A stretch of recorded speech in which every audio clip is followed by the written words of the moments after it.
Hej, velkommen til kanalen Be Happy. Mit navn er Niels B. I det her afsnit vil jeg komme ind på, hvad det er, man egentlig har været udsat for i mødet med en narcissist.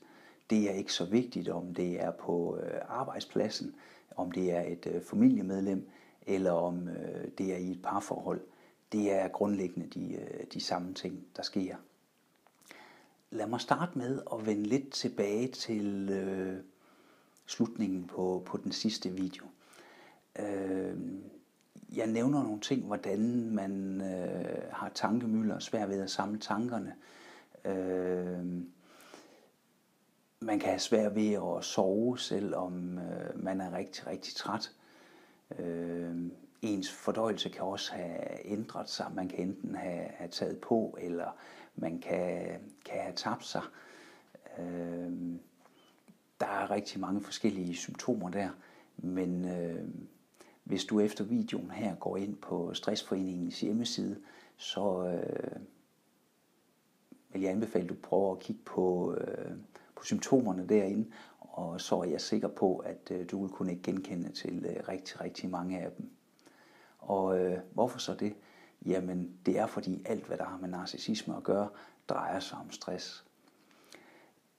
Det, som der er sket i lovebombing-perioden, er, at narcissisten har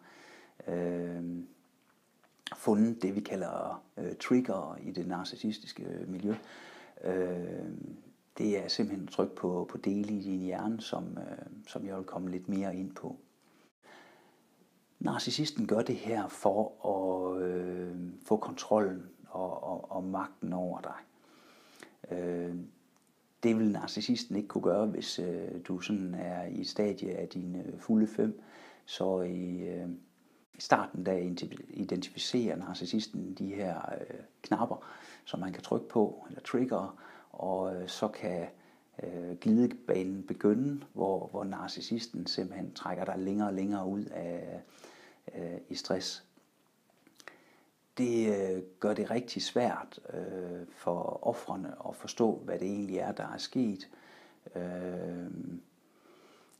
Og det er også derfor, man sidder bagefter med det her behov for at lære og forstå narcissismen, for at forstå, hvad det er, man har været udsat for. Hvis først du læser ind på stress, så hjælper det dig meget bedre til at lære og forstå om narcissismen, når du begynder at travle nettet igennem. Og det er selvfølgelig rigtig vigtigt at forstå, hvad det er, man har været udsat for, men noget, der er endnu vigtigere, det er, hvordan du har det. Det, der sker under stress, er, at narcissisten ved at identificere dine knapper, hvad narcissisten kan trykke på for at gøre dig stresset, er, at det påvirker din amygdala oppe i hjernen, ens farecenter. Det, der så sker der efter et stykke tid, er, at amygdala aktiverer kemikalier i kroppen, ting vi har, og det vil du også kunne se på Stressforeningens hjemmeside, hvad det er for nogen. Den, der er interessant i det her, er kortisol, som bliver udskilt fra binyrerne. Når man kommer i det her længerevarende stress, så påvirker det her kortisol hjernen. Og det gør det på den måde, at det stimulerer amygdala, altså vores farecenter. Og det er også det, der gør, at man efter forholdet er i risikozonen for, at man er meget, meget følsom og kan overreagere i rigtig mange situationer. Det er simpelthen som om ens farecenter er et stort blåt mærke. Endnu vigtigere for narcissisten er, at hvor det her kortisol stimulerer dit farecenter, så går det altså også ind og påvirker et område oppe i hjernen, som hedder hippocampus. Og her stimulerer det ikke hippocampus, men nedbryder de neutroner, man har i det område af hjernen, som hedder hippocampus. Hippocampus har den opgave, blandt andet at være vores løsningscenter. det er her, vi kan starte med at lave planer for, hvordan vi vil løse udfordringer og problemer. Og det er også derfor, at når man er i et stadie af stress, så kan det være rigtig svært at finde sin vej ud. Altså løsningen på de her problemer. Det gør en anden lille ting også. Rigtig mange, som starter med at læse om narcissisme, efter de er kommet ud af det her, får på et tidspunkt et naturligt spørgsmål til sig selv, om det er dem, der er narcissisten. Det er det ikke. Når hippocampus bliver svækket, så svækker det også vores pandelapper, og i vores pandelapper, der ligger empatien. Så man kan sige, på en måde kan man godt, efter man er kommet ud af narcissistens klør, have nogle situationer, hvor man selv optræder mindre empatisk, og det har man sikkert også gjort under forholdet. Det betyder ikke, at du er narcissist. Det betyder bare, at du har været udsat for ekstrem stress, og det kan godt vende tilbage igen. Men lad mig prøve at forklare det lidt dybere her senere. Jeg kan komme med nogle eksempler i hvert fald, hvor det kan være en god idé at have den viden her.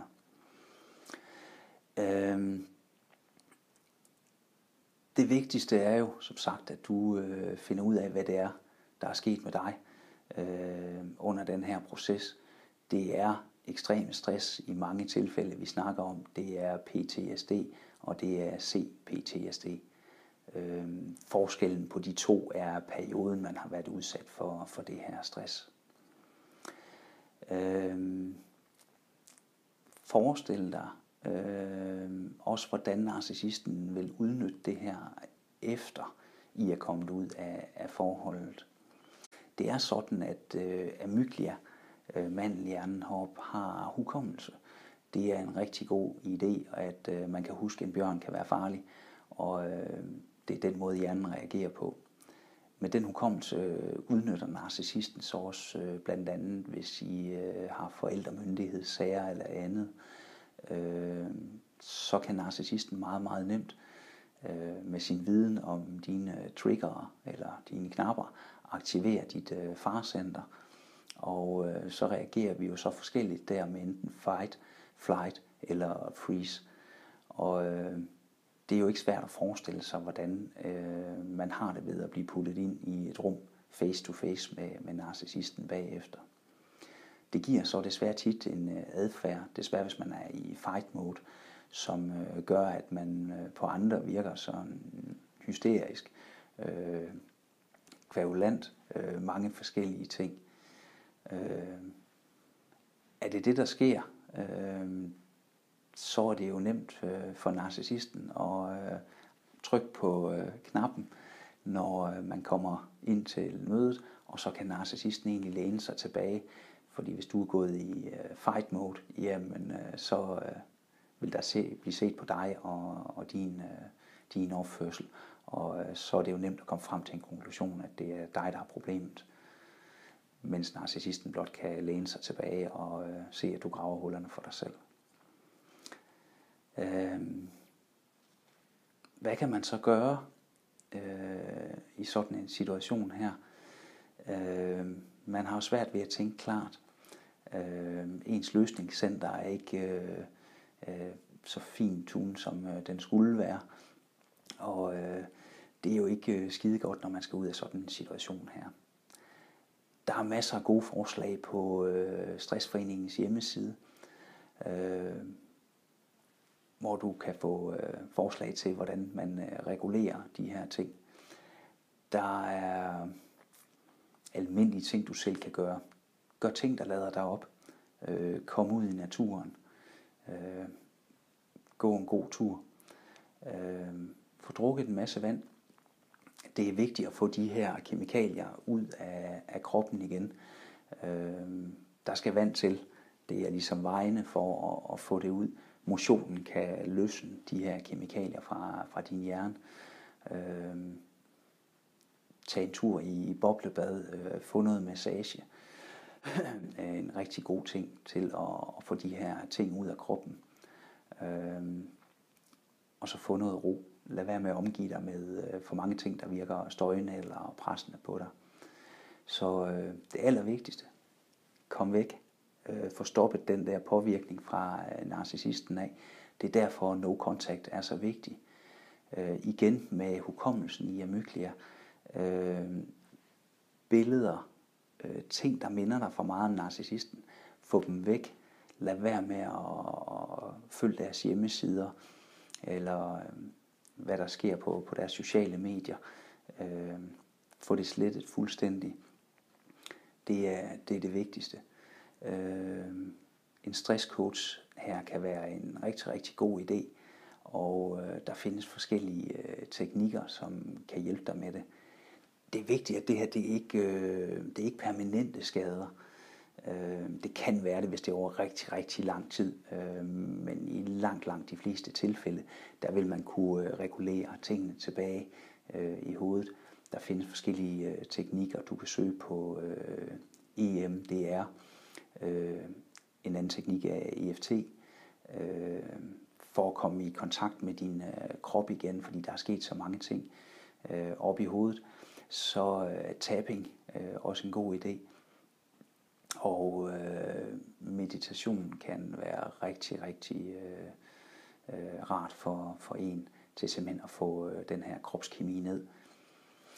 Det der så vil ske, når du får styr på den her kropskemi, er så, at så vil hævelsen, eller det at amygdala er vokset, den vil falde tilbage til normalt niveau, og at hippocampus vil begynde at producere de her neutroner igen, og du vil altså kunne komme tilbage til et normalt stadie.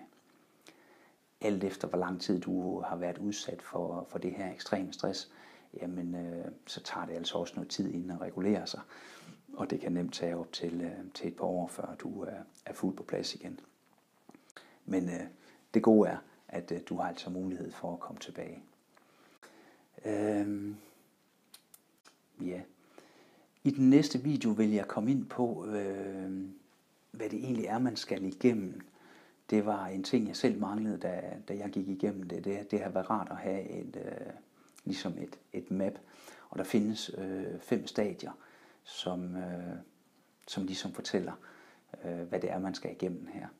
Jeg håber, du følger med næste gang, og jeg håber, du havde noget ud af det her. Tak for i dag.